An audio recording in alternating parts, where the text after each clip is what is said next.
नमस्कार. BMS first year रचना शास्त्राच्या paper 2 मधील आज आपण युरिनरी सिस्टीमच्या ज्या आपल्या राहिलेल्या नोट्स आहेत, म्हणजे हा युरिनरी सिस्टीमचा पार्ट 2 आहे. मागच्या ज्या आपण पार्ट 1 मध्ये व्हिडिओमध्ये नोट्स पाहिलेल्या आहेत त्या सोडून ज्या आपल्या राहिलेल्या आहेत सिलेबस कॉपीनुसार, तर त्याच्या नोट्स आज आपण या व्हिडिओमध्ये बघणार आहे. जर तुम्ही युरिनरी सिस्टीमचा पार्ट 1चा व्हिडिओ बघितला नसेल तर तो व्हिडिओ एकदा पाहून घ्या आणि त्याच्या नोट्स लिहून घ्या, कारण तो व्हिडिओसुद्धा खूप इम्पॉर्टंट आहे. कारण त्यामध्ये आपण किडनीच्या नोट्स पाहिल्यात, जे तुम्हाला एल-क्यूला वारंवार विचारला जातो. तर किडनी हा एक महत्त्वाचा टॉपिक आहे आणि सोबतच आपण SAQचा टॉपिक तो म्हणजे युरेटरसुद्धा पाहिला आहे. तर आज या व्हिडिओमध्ये आपण राहिलेले युरिनरी ब्लॅडर आणि युरेथ्रा या टॉपिकच्या नोट्स पाहणार आहे. तर ज्या मी नोट्स तुम्हाला देत आहे ते व्यवस्थित तुमच्या नोट्समध्ये लिहून घ्या. व्हिडिओ बघताना एकदा त्या वाचा, नंतर लिहा आणि परत एकदा वाचा. अशा वेळेस तुमच्या त्या गोष्टी 2 ते 3 वेळा वाचून होतील, तेव्हा त्या चांगल्या लक्षात राहतील. तसंच जर तुम्ही BMS फर्स्ट इयर संबंधित इतर विषयाचे इतर व्हिडिओ जर चॅनलवर पाहिले नसतील तर ते सुद्धा अपलोडेड आहेत, प्लेलिस्टमध्ये जाऊन बघू शकता. आणि जर तुम्ही टेलिग्राम चॅनल किंवा व्हॉट्सअप ग्रुप जॉईन केलेला असेल तर त्या दोन्हीची लिंक या व्हिडिओच्या डिस्क्रिप्शनमध्ये शेवटी दिलेली आहे, तिथे जाऊन तुम्ही जॉईन करू शकता. तर आपण मागच्या व्हिडिओच्या सुरुवातीला देखील पाहिलं होतं की युरिनरी सिस्टीमला तुम्हाला 10 मार्कांचं वेटेज दिलेलं आहे. तर हा टॉपिक तुम्हाला MCQ, SAQ आणि LAQ अशा तिन्ही दृष्टीने महत्त्वाचा आहे. बऱ्यापैकी याच्यावर SAQ आणि LAQ विचारला जातो, तर व्यवस्थित त्याचा स्टडी करा. किडनी हा मोठा टॉपिक आहे, LAQचा टॉपिक आहे. तसंच युरेटर, ट्रायगॉन ऑफ ब्लॅडर किंवा युरिनरी ब्लॅडर, मेल युरेथ्रा हे SAQचे टॉपिक्स आहेत, ते सुद्धा व्यवस्थित स्टडी करा.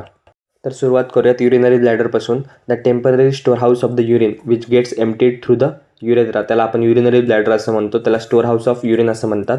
Muscular reservoir of the urine, it is situated on the anterior part of the pelvic cavity. Pelvic कॅव्हिटीच्या अँटेरियर पार्टला युरिनरी ब्लॅडर सिच्युएटेड असतं.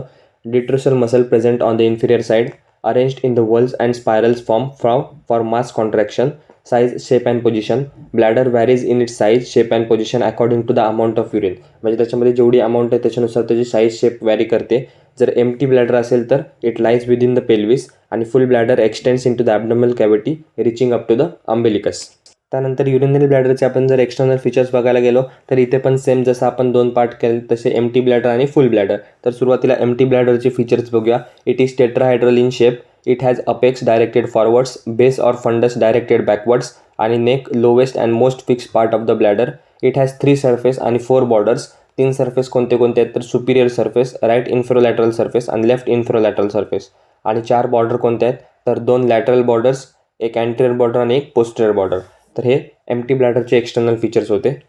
त्यानंतर आपण दरवेळेस डायग्रॅम बघत असतो, कमीत कमी एक डायग्रॅम प्रत्येक ऑर्गनसोबत आपण बघतो. तर जर तुम्हाला ब्लॅडरची डायग्रॅम विचारली तर तुम्हाला हा डायग्रॅम काढायचा आहे. तसंच ट्रायगॉन ऑफ ब्लॅडरमध्ये सुद्धा तुम्हाला हाच डायग्रॅम काढायचा आहे. तर त्यामध्ये काय काय लेबल आले पाहिजेत तर युरेटर, त्याच्यानंतर इंट्रियोट्रिक रिज, उयुला वेसिका, प्रोस्ट्रेट, हे एवढं 4-5 लेबल तरी तुम्हाला आल्या पाहिजे. त्यानंतर दुसरं आहे फुल ब्लॅडर.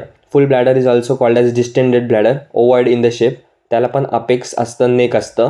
अपेक्स हे डायरेक्टेड असतं टुवर्ड्स द अम्बिलिकस, नेक हे डायरेक्टेड असतं डाऊनवर्ड्स आणि त्याला 2 सर्फेस असतात, अँटेरियर सर्फेस आणि पोस्टेरियर सर्फेस. त्याच्या रिलेशन्समध्ये apex, base, neck, superior surface आणि 2 इन्फेरोलॅटरल सर्फेसेस असतात. त्यानंतर apex, median umbilical ligament connects the apex of the urinary bladder to umbilicus. Base फिमेलमध्ये युटराइन सर्विक्सशी रिलेटेड असतो आणि वजायनाशी रिलेटेड असतो. आणि मेलमध्ये 2 part, upper part retrovesical pouch आणि कॉइल्स ऑफ इंटेस्टाईन आणि लोअर पार्ट रिलेटेड असतो फेसिया ऑफ डेनोव्हिलर्स आणि वासा डेफरन्स आणि समायनल वेसिकलला. त्यानंतर नेकमध्ये पण सुद्धा फिमेलमध्ये प्रॉक्झिमल युरेथ्रल स्पिंक्टर आणि पेल्विक फेशिया आणि मेलमध्ये प्रॉक्झिमल युरेथ्रल स्पिंक्टरशी रिलेटेड असतं. त्यानंतर सुपिरियर सर्फेस रिलेशनमध्ये मेलमध्ये peritoneum, sigmoid colon, coils of terminal ileum आणि फिमेलमध्ये बेसिको युटेराइन पाउच आणि supravaginal part of uterine cervix. तर तुम्हाला युरिनरी ब्लॅडरचे रिलेशन्स लक्षात ठेवताना मेल आणि फिमेल असे वेगवेगळेच लक्षात ठेवायला लागणार आहेत, कारण त्याच्यामध्ये स्ट्रक्चर्स वेगवेगळे असतात.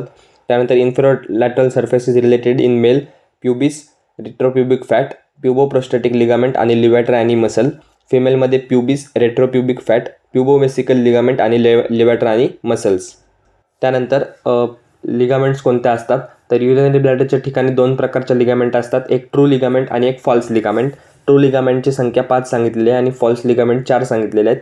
ट्रू लिगामेंट कोणत्या आहेत तर लॅटरल ट्रू लिगामेंट, त्यानंतर latero puboprostatic ligament, medial puboprostatic ligament, median umbilical ligament आणि पोस्टेरियर लिगामेंट. इथे फक्त तुम्हाला लिगामेंटची संख्या आणि त्यांची नावच अपेक्षित आहेत. फॉल्स लिगामेंटमध्ये median umbilical ligament, medial umbilical ligament, lateral false ligament आणि पोस्टेरियल फॉल्स लिगामेंट. त्यानंतर इंटिरियर ऑफ द ब्लॅडर. आता हा सेपरेट SAQ सुद्धा कधी कधी विचारतात इंटिरियर ऑफ द ब्लॅडर किंवा ट्रायगॉन ऑफ द ब्लॅडरवरती. तर त्यामध्ये तुम्हाला थिअरॉटिकल प्लस ते जे डायग्राम मगाशी आपण बघितलं ते अपेक्षित असते.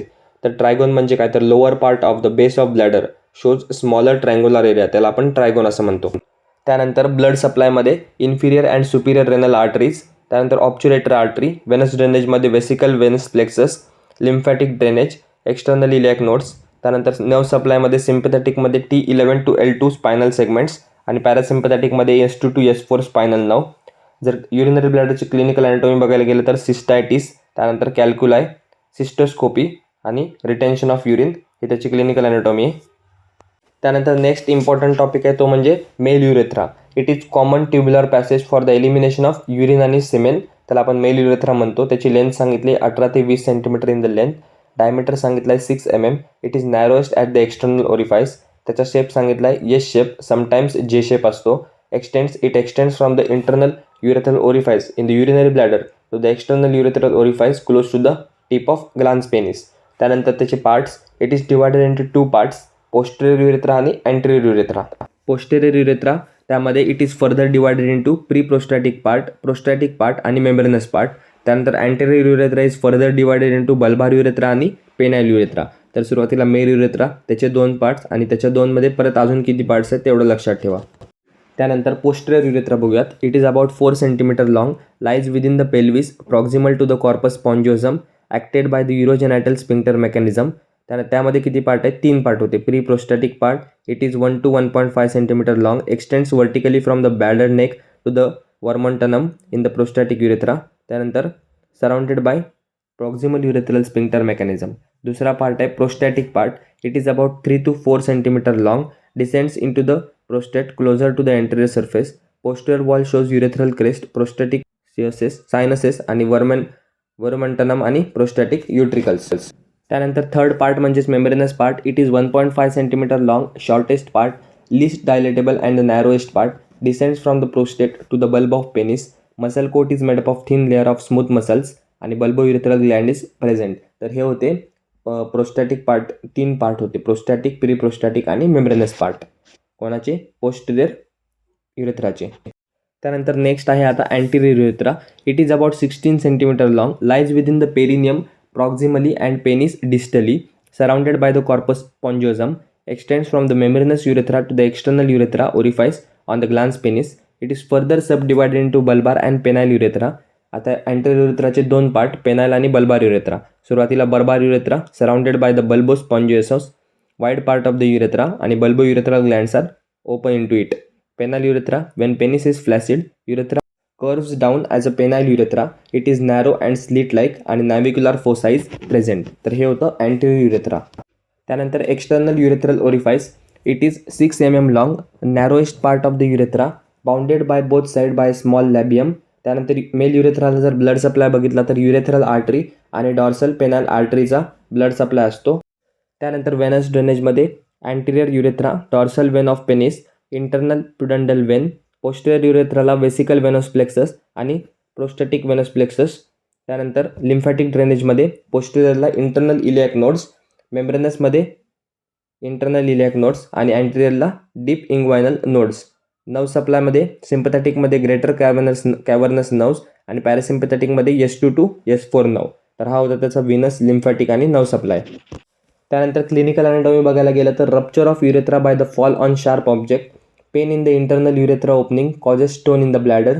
त्यानंतर युरेथ्रायटिस म्हणजे inflammation of the urethra. Hypospadias म्हणजे urethra opens on the under surface of the penis. Epispadias म्हणजे रेअर कंडिशन आहे, urethra opens on the dorsum of the penis.